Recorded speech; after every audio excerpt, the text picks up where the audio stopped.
Welcome to Washington Today on C-SPAN Radio for Thursday, May 23rd, 2024. A border security bill originally negotiated to be bipartisan fails for a second time this year in a Senate test vote, getting 43 yes votes this time, short of the 60 needed. House passes a bill to reverse a Washington, D.C. law that allows non-citizens to vote in local elections. President Joe Biden and the President of Kenya, William Ruto, hold a joint news conference at the White House as part of a state visit. President Biden announces that Kenya is being designated a major non-NATO ally of the U.S. and also answers a reporter's question about why the U.S. is not sending U.S. troops to be part of a security force led by Kenya being deployed to Haiti. More university presidents testify before the U.S. House Education Committee on antisemitism on campus and their handling of pro-Palestinian protests. Attorney General Merrick Garland announces an antitrust lawsuit against Live Nation Entertainment and its subsidiary Ticketmaster, claiming the companies have created a monopoly on live event ticket prices. House passes a bill to prohibit the Federal Reserve from creating a central bank digital currency that would operate like regular dollars, citing concerns that the government could invade people's privacy by tracking all of their spending. And Energy Secretary Jennifer Granholm testifies about gas prices on the minds of many this Memorial Day holiday weekend. From NBC News, Senate Democrats failed to advance a bipartisan border security bill Thursday, with nearly every Republican voting to filibuster it as Donald Trump wields border chaos as a centerpiece of his 2024 campaign against President Joe Biden. The vote was 43-50, falling short of the 60 needed to proceed. Republican Senator Lisa Murkowski of Alaska was the only GOP senator to vote to advance the bill Thursday, while 6 Democrats voted with the remaining Republican senators to block it. That was the story from NBC News. The Senate Majority Leader Chuck Schumer, Democrat from New York, spoke on the Senate floor right before the vote. For years, we've heard that if you want to fix the border, then Congress needs to act. Today, we have a chance to act on the strongest border bill Congress has seen in generations. To those who have said for years Congress needs to act on the border, this bipartisan bill is the answer. It's time to show we're serious about fixing the problem. It's our chance to hire more Border Patrol agents and asylum officers and immigration judges. It's a chance to stop the flow of fentanyl and give law enforcement the tools they need to scan 100% of what's coming into the country. It's our chance to give the president emergency powers to close the border, to update asylum laws and improve vetting. It's a chance to show the American people we're listening, we're acting, we can still reach across the aisle and work on one of the most vexing problems facing the nation. I implore my colleagues to not let this moment pass. The Senate Majority Leader Chuck Schumer on the Senate floor, also speaking before this vote. Senator James Lankford, Republican from Oklahoma, who was the lead Republican negotiator on the bill. He said today he is a no vote. We've got to change the definition of asylum. We've got to change the appeal process. We've got to be able to speed up the process. We've got to provide more clarity so that we don't have people waiting around 8 years for a hearing. We can't just release people at the border, as what has happened day after day after day for years now. We can't have a brand new parole program that the Biden administration literally invented that no other president has ever used to release thousands of people a day. We can't have that. We need to solve this in the administration. We need to solve this in Congress. I wish that's what we were doing today, but we're not. When Senator Murphy and Senator Sinema and I started working on this months ago, we were working to solve it. We were not able to get that done.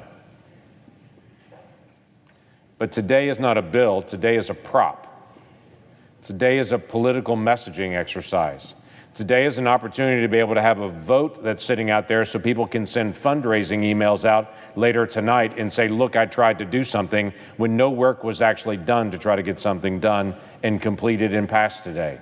In fact, I anticipate there'll be fewer votes today than there were 2 months ago when this came up on both sides of the aisle, because everyone sees this for what it is. It is not an effort to actually make law. It is an effort to do political messaging. That doesn't help us as a country. We still have people that are illegally present here that need attention, and we're not getting it. Senator James Lankford, Republican from Oklahoma, on the Senate floor before the vote not to proceed to this bill 43 to 50, well short of the 60. He predicted there'd be fewer yes votes this time than when a vote on this bill was taken a few months ago, and he was right. It was 49 votes yes the last time, joining Langford in switching to no. Democrats Cory Booker of New Jersey, LaFonza Butler of California, and Republican Susan Collins of Maine, Mitt Romney of Utah, also independent Kyrsten Sinema of Arizona, who was also one of the negotiators of the bill, also now voting no. Senator Bob Menendez, Democrat from New Jersey, voted against the bill back in February, was absent today. President Biden putting out a statement after the vote that reads, Congressional Republicans do not care about securing the border or fixing America's broken immigration system. If they did, they would have voted for the toughest border enforcement in history. Instead, today, they put partisan politics ahead of our country's national security. Over in the House, the story from Fox News, they advanced a bill Thursday to repeal a Washington, D.C. law that allows non-citizens to vote in local elections. Fox News writes a whopping 52 Democrats joined Republicans on the measure, with 143 Democrats voting against it for a final 262 to 143 vote. They also note the D.C. law was passed by the Progressive City Council in 2022 and recently survived a court challenge earlier this year. Some of the debate on the House floor before the vote, Congressman August Pfluger, Republican from Texas, is the bill's sponsor. The D.C. City Council has made a very short-sighted decision that I fear could be a harbinger around the country. And that decision, I believe, lessens and cheapens citizenship. We see that in other areas. But the D.C. City Council has moved to allow non-citizens, including illegal aliens and foreign agents, to vote in local D.C. elections. In fact, not only are they allowed to vote, they're being encouraged. You can look at this flyer right here. This was just sent out by Washington, D.C. to encourage people to vote. Yes, there may be 500 who are registered. This is a year old, but there are 50,000, according to Washington, D.C. statistics, that are eligible. They're encouraging people to vote for mayor, for attorney general, for members of the State Board of Education, and more. And some may argue that, yes, these are just local elections. Well, they're democratic elections that regularly determine taxation, the criminal code that I just referenced, and the election of the various city council members who decide ordinances like who gets to vote. Not to mention that many of these are decided by close margins. And I find it inconceivable that the city council and now other city councils around the United States would intentionally dilute the voting power of their constituents for non-citizens who otherwise might not meet the requirements, might not pay taxes, might not be members of the community that want the same things as those who are citizens. And therefore, I believe it is cheapening and lessening citizenship.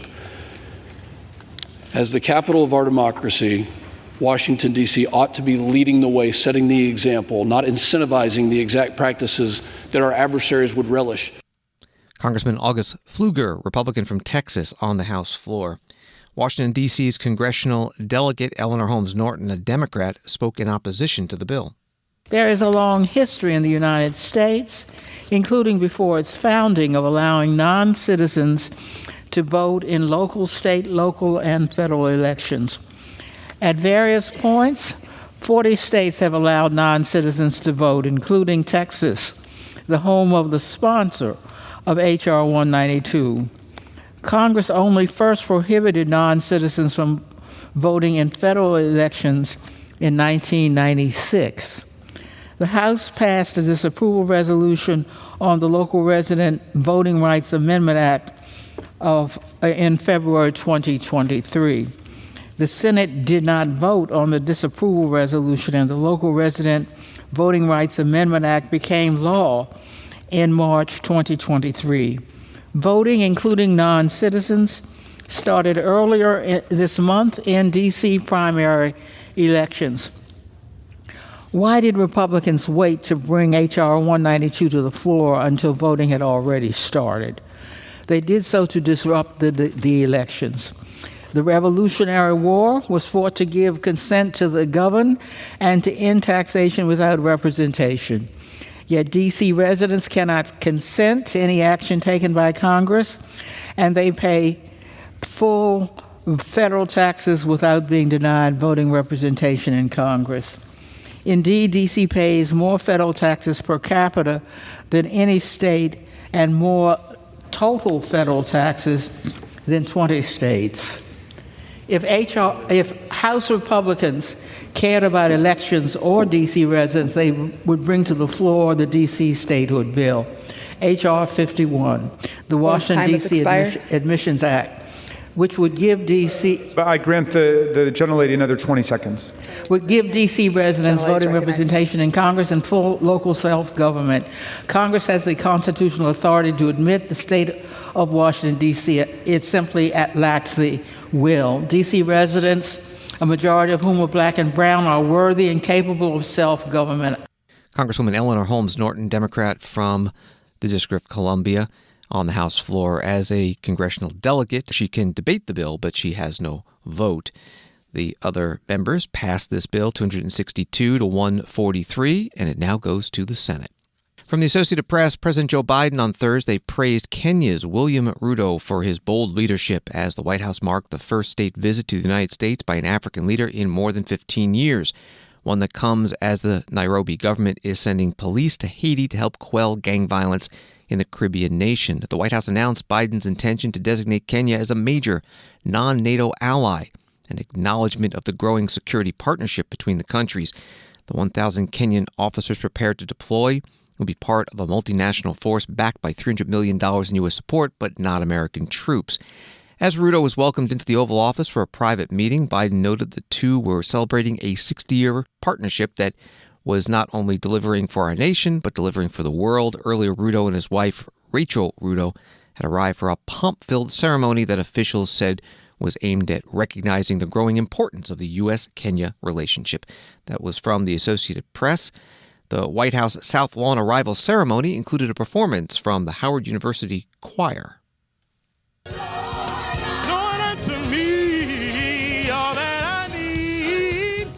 And also the playing of the national anthems of both countries. Here's the Kenyan national anthem.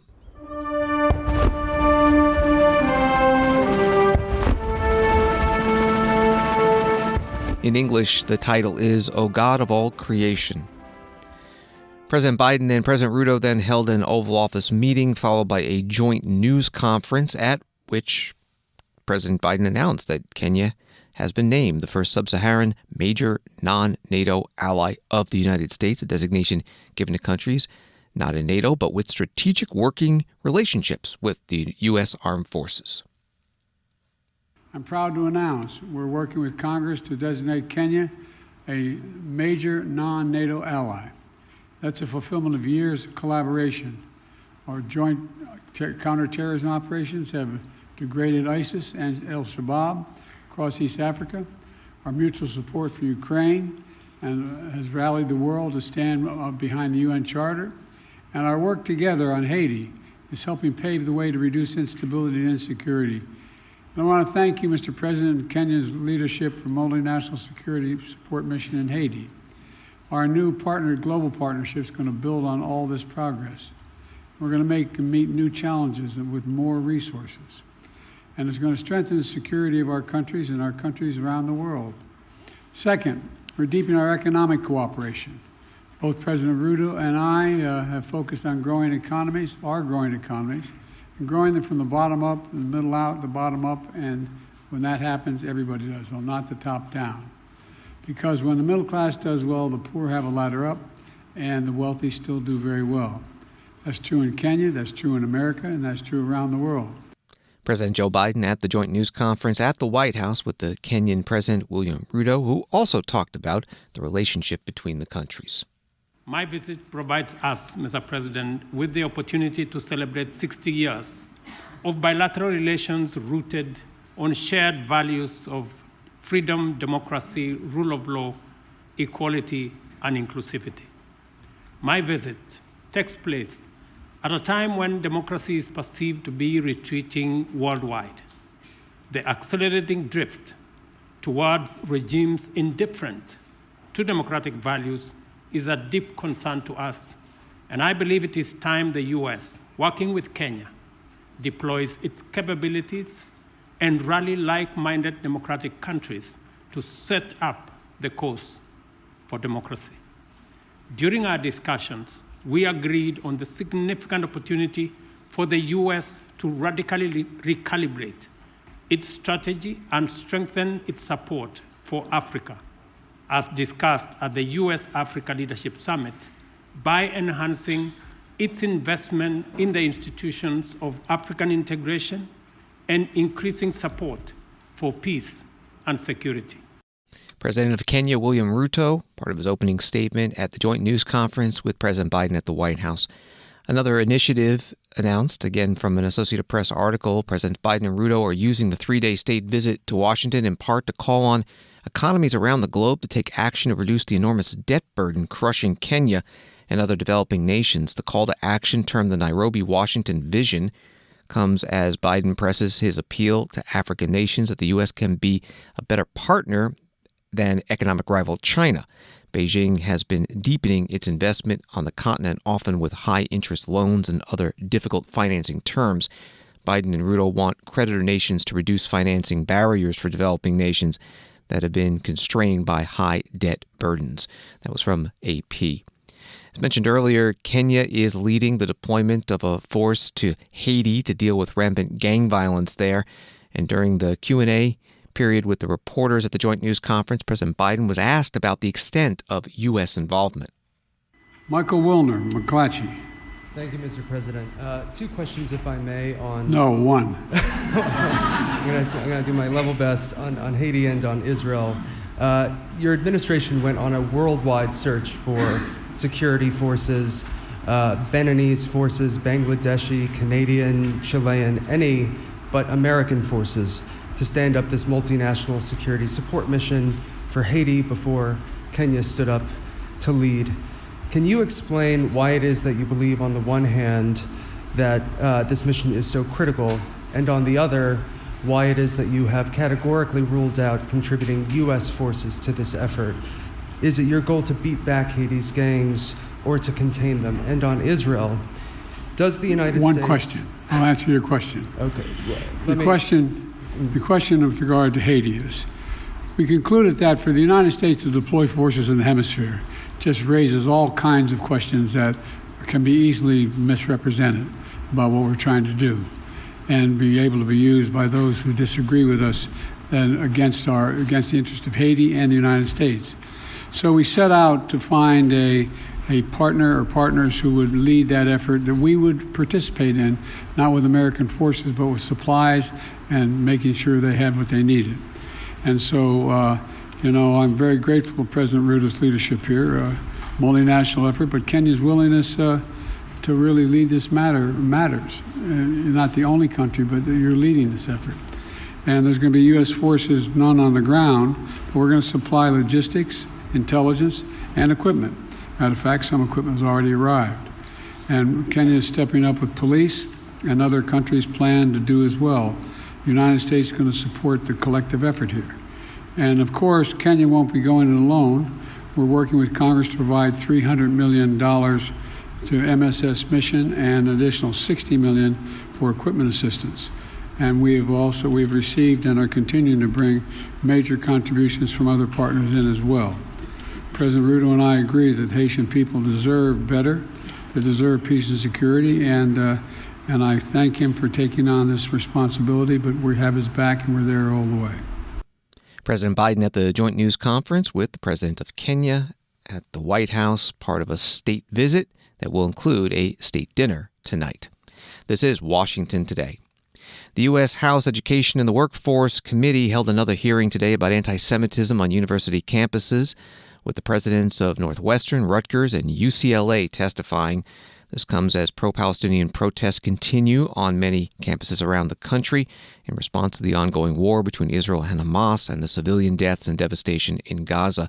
CNN, covering today's hearing, writes, at times, exchanges between the university presidents and lawmakers have been tense.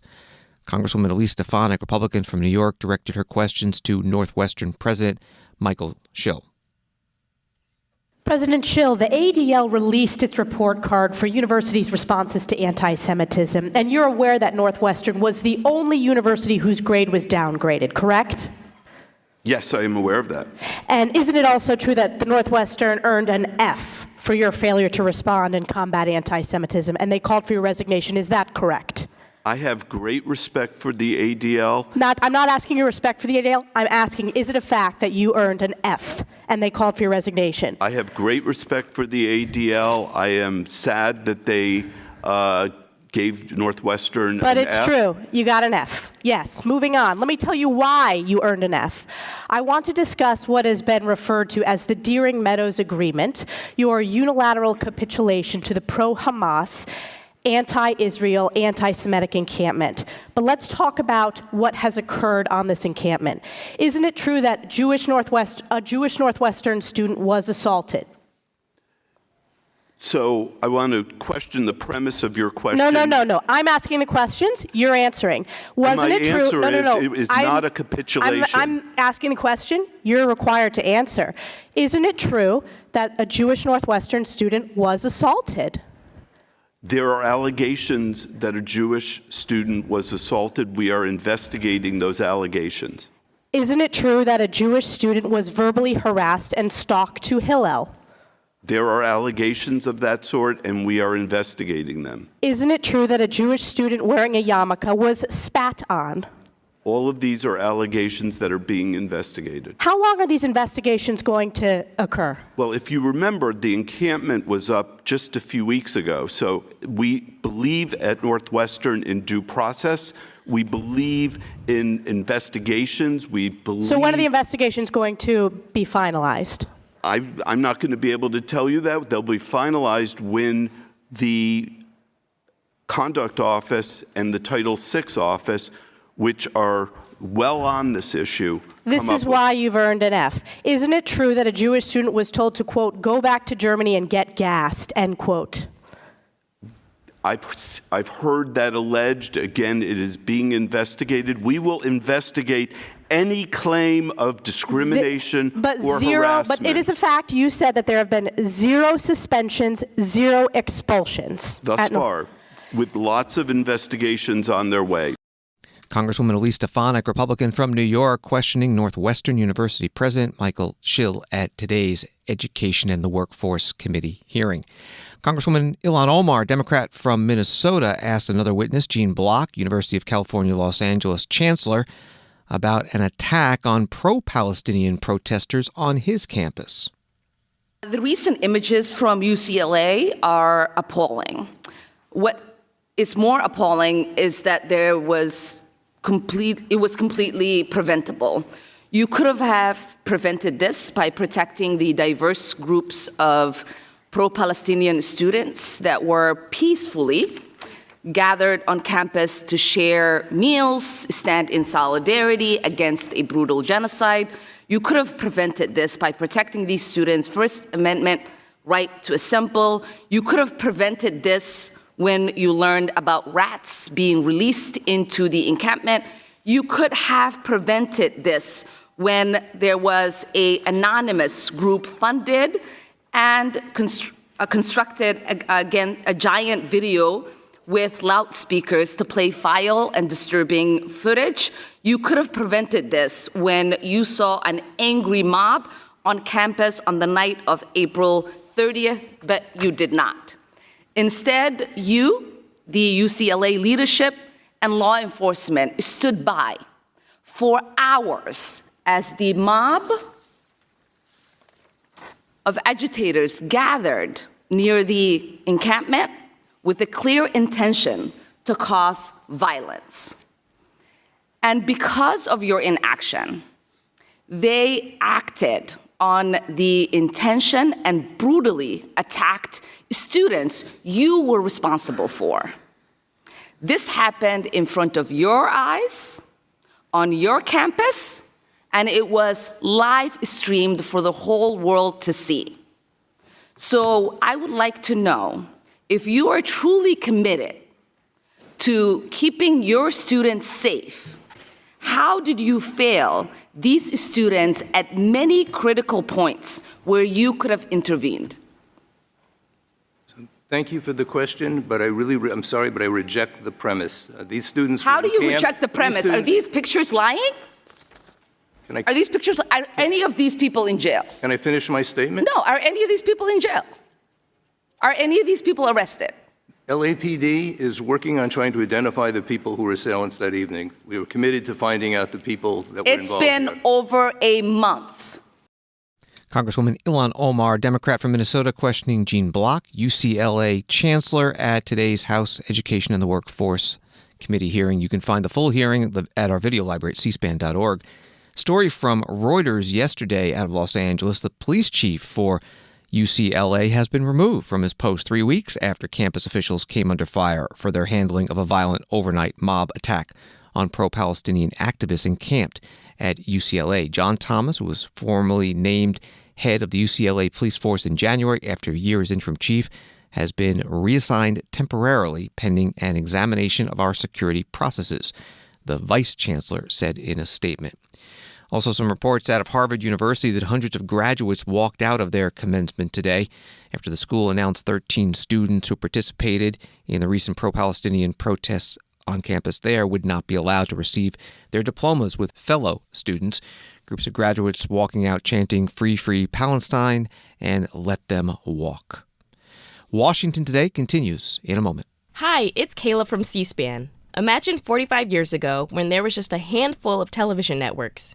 C-SPAN first went on the air bringing an unfiltered view of government directly to America's living rooms. No spin, no commentary, just pure democracy in action. And it's Greta from C-SPAN. It was a bold experiment. We finally had a front row seat to Congress, the White House, and the campaign trail, all without government funding. As we celebrate 45 years and a legacy of unfiltered access, we ask for your support of a donation in honor of our 4 decades of service. Your gift, no matter how big or small, will help maintain this vital resource for access to the democratic process. You can help ensure another 45 years of witnessing history unfold and empowering citizens to be informed and engaged in the political process. Visit cspan.org/donate today and join our 45th anniversary campaign. Thank you for supporting C-SPAN, your unfiltered view of government. Visit cspan.org/donate today to make your gift of support. Thank you. Welcome back to Washington Today, available as a podcast wherever you find your podcasts and on the free C-SPAN Now mobile app. The Justice Department and 30 states, writes ABC News, filed a major antitrust lawsuit Thursday seeking the breakup of Ticketmaster owner Live Nation Entertainment over what they allege is the company's unlawful dominance over the concert ticket sales industry. The lawsuit filed in federal court in the Southern District of New York accuses the company of creating a monopoly over the live entertainment market that has harmed music fans, artists, and promoters around the United States through higher prices and frustrating consumer experiences. The sweeping lawsuit is a product of more than 2-year-long investigation into the company that has come under growing public scrutiny since late 2022 following a fiasco over pre-sales for Taylor Swift's Eras Tour. That was from ABC News. Attorney General Merrick Garland held a news conference today at the Justice Department in Washington. Earlier today, the Department of Justice, joined by 29 states and the District of Columbia, sued Live Nation Entertainment and its wholly owned subsidiary, Ticketmaster, for violating the Sherman Antitrust Act. In recent years, Live Nation Ticketmaster's exorbitant fees and technological failures have been criticized by fans and artists alike. But we are not here today because Live Nation Ticketmaster's conduct is inconvenient or frustrating. We are here because, as we allege, that conduct is anti-competitive and illegal. Our complaint makes clear what happens when a monopolist dedicates its resources to entrenching its monopoly power and insulating itself from competition rather than investing in better products and services. We allege that Live Nation has illegally monopolized markets across the live concert industry in the United States for far too long. It is time to break it up. Live Nation Ticketmaster has made itself ubiquitous in the live entertainment industry. It controls at least 80% of primary ticketing at major concert venues. It directly manages more than 400 artists and controls more than 60% of concert promotions across the country. And it owns or controls more than 60% of large amphitheaters in the United States. We allege that to sustain this dominance, Live Nation relies on unlawful, anti-competitive conduct to exercise its monopolistic control over the live events industry in the United States and over the fans, artists, independent promoters, and venues that power the industry. The result is that fans pay more in fees, artists have fewer opportunities to play concerts, smaller promoters get squeezed out, and venues have fewer real choices for ticketing services. Attorney General Merrick Garland at the Justice Department today. Live Nation Entertainment Executive Vice President Dan Wall released a statement that reads in part, "It's absurd to claim that Live Nation and Ticketmaster are wielding monopoly power. The lawsuit blames concert promoters and ticketing companies, neither of which control ticket prices, for high ticket prices. It ignores everything that is actually responsible for higher ticket prices, from increasing production costs to artist popularity to 24/7 online ticket scalping that reveals the public's willingness to pay far more than primary tickets cost.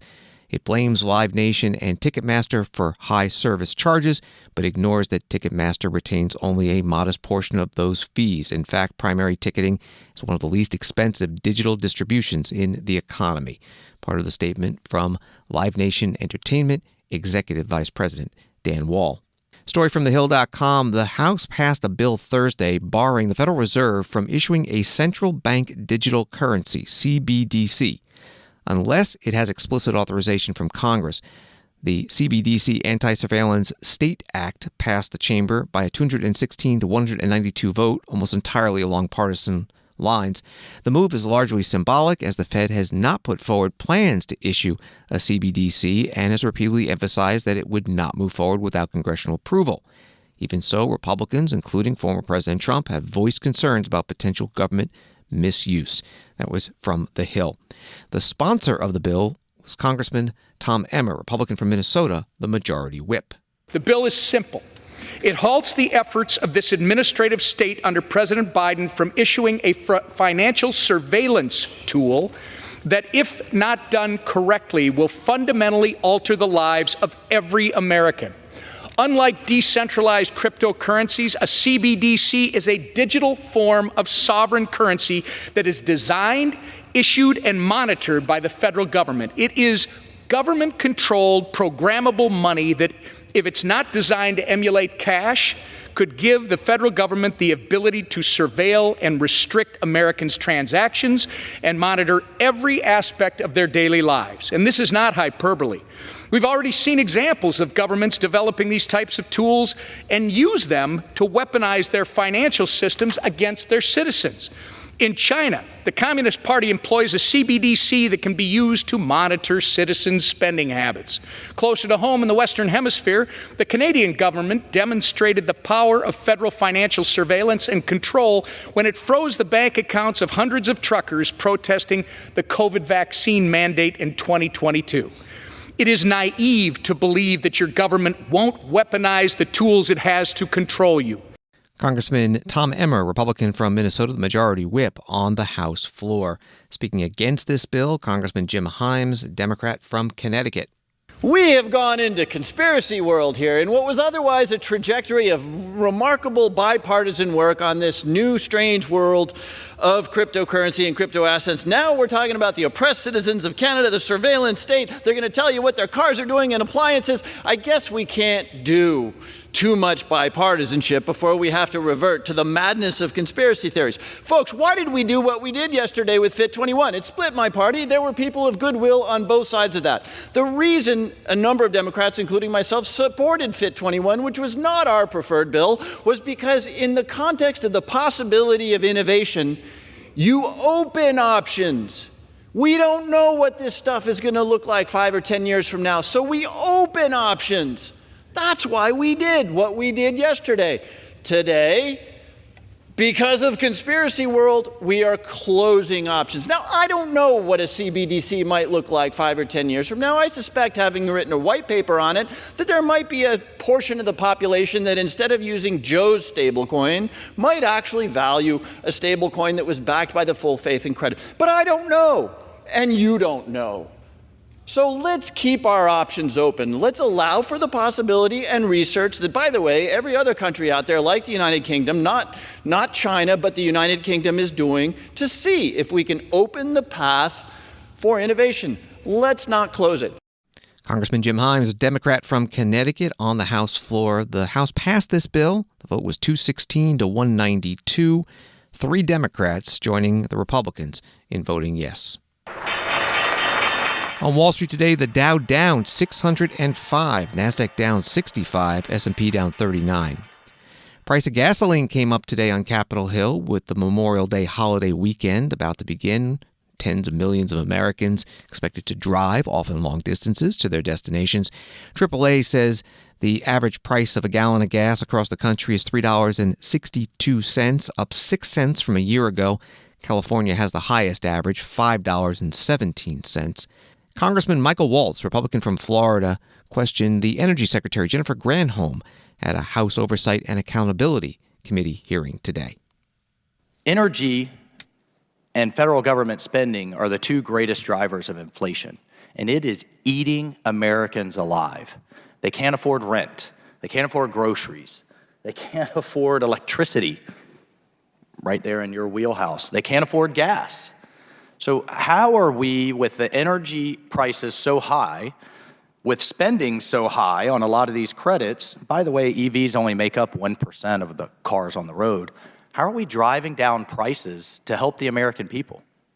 Yeah, we are really obsessed with reducing prices for people too, and totally get it. But Madam Secretary, it's not working. But, well, I mean, the inflation rate's up almost 20%. Gasoline's up 55%. Inflation is coming down. When you say from what point is gasoline up 55%? I don't know what your measurement is from the start of the administration. Gas prices are high. I mean, you can look at where they were in the mid-2s to now the mid-3s. Yeah, the mid-2s were in the middle of a pandemic. All those prices that you're talking about, they're in the middle of a pandemic when prices are through the floor. It's not a normal time. However, let me say, we are obsessed with making sure we bring down prices for people. Madam Secretary, I appreciate, I only get 5 minutes on behalf of the people I represent. I appreciate that you're obsessed with it. What you're doing isn't working. These prices are still unacceptably high. Okay. This is why the president has focused on every way possible to help reduce prices for people. This means whether it is on prescription drugs or whether it is weatherizing your home to reduce your electricity bill, whether it's helping people to be able to get an electric car so they don't have to pay gasoline prices, whether it is reducing student loans, every pocket of way the president is trying to reduce costs Except that he's doing that by printing money and throwing federal dollars at the problem. You got one group of Americans paying student loans for another group. You got one group of Americans paying through their taxes EVs for another group, which, by the way, are not environmentally sound in terms of the materials that go in them. Congressman Michael Waltz, Republican from Florida, questioning the Energy Secretary Jennifer Granholm at today's Oversight and Accountability Committee hearing. This is Washington Today. From Reuters, Democrats intensified their calls on Thursday for U.S. Supreme Court Justice Samuel Alito to step aside in 2 cases, one on Donald Trump's bid for immunity from prosecution and the other on a charge involving the Capitol attack, after a media report that another provocative flag flew outside one of his homes. A flag bearing the phrase "Appeal to Heaven" flew outside Alito's vacation home on Long Beach Island, New Jersey in July and September of 2023. The New York Times reported on Wednesday, citing photographs and interviews, this type of flag, which has come to symbolize hopes by some conservative activists for a more Christian-centered U.S. government, was carried by some Trump supporters during the January 6, 2021 Capitol riot. The report came days after it was revealed that an upside-down American flag had flown outside Alito's Virginia home in the aftermath of the riot and the days before Democratic President Joe Biden's inauguration. That was the story today from Reuters. And the question here to the House Democratic leader Hakeem Jeffries at his news conference. Peter Jeffries, can I get your reaction to Samuel Alito having flown various flags of conservative nature outside of both his beach house, it appears, as well as his residence here? Is that appropriate for a Supreme Court justice? Totally inappropriate. Samuel Alito and Clarence Thomas are totally out of control. These individuals continue to detonate the credibility of the United States Supreme Court.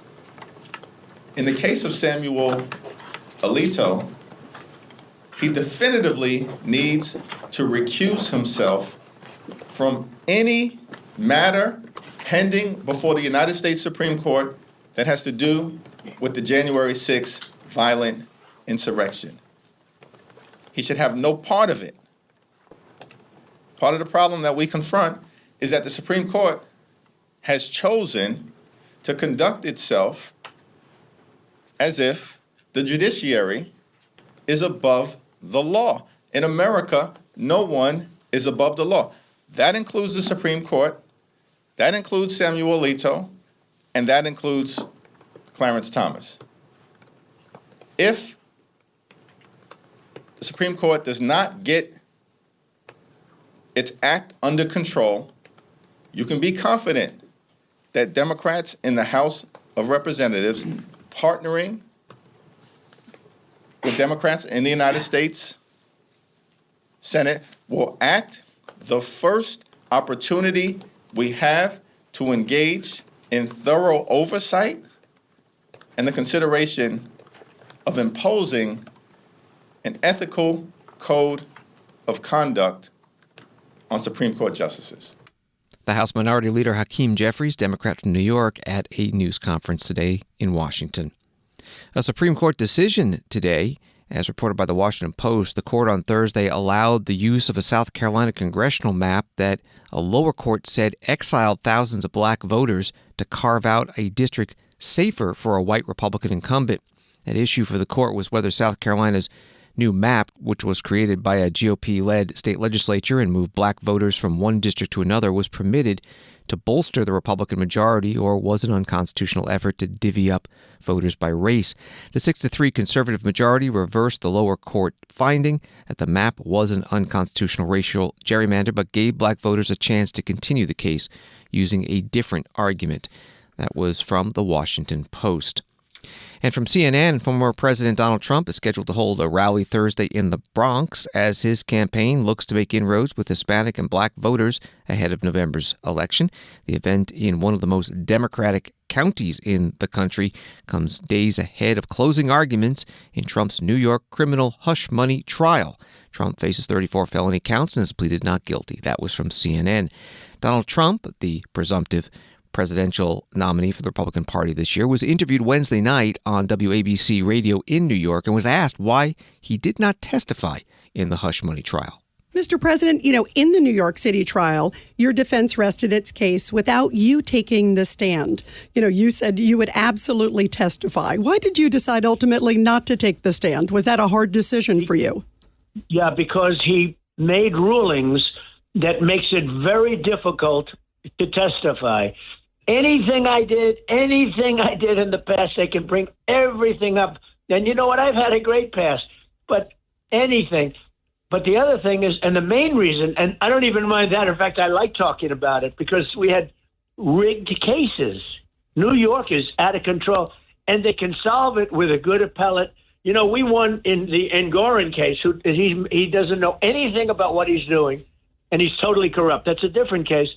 We had that overturned. We had decisions overturned 5 times. I think it's a record. He's the most overturned. Engoron is the most overturned judge in New York. I'm not getting a fair shake legally, that I can tell you.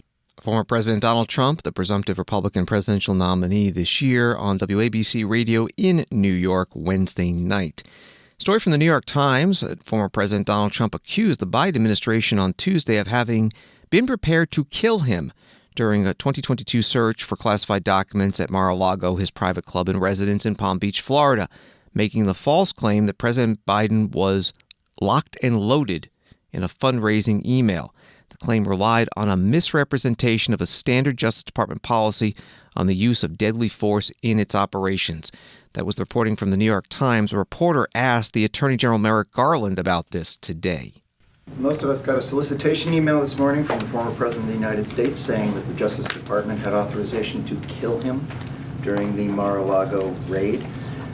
First, can you give us some clarification on that particular point that he's making and whether or not deadly force is authorized in other interventions, including the search of Mr. Biden's residence and office? And the second question is, Can I do one at a time? Okay. On that one, that allegation is false, and it is extremely dangerous. The document that is being referred to in the allegation is the Justice Department standard policy limiting the use of force. As the FBI advises, it is part of the standard operations plan for searches, and in fact, it was even used in the consensual search of President Biden's home. Attorney General Merrick Garland at a Justice Department news conference. Congresswoman Marjorie Taylor Greene, Republican from Georgia, a supporter of former President Donald Trump's candidacy to regain the office, has been posting about this for the past couple of days, including today writing, Merrick Garland issued a kill order for President Trump. An article from the Daily Beast reads that Congresswoman Greene's baseless claim that the feds plan to assassinate Donald Trump in 2022 may not have been taken seriously by most of the American public, but Moscow's propaganda machine is reporting it as fact. The FBI planned to kill Donald Trump, details revealed in the USA, one popular Kremlin-friendly newspaper blared, citing the popular, in quotes, Republican Congresswoman. Thanks for listening to Washington Today. Subscribe to C-SPAN's free evening newsletter Word for Word, and you'll get the stories making headlines in Washington sent to your inbox every day. Sign up at cspan.org/connect. Have a good night.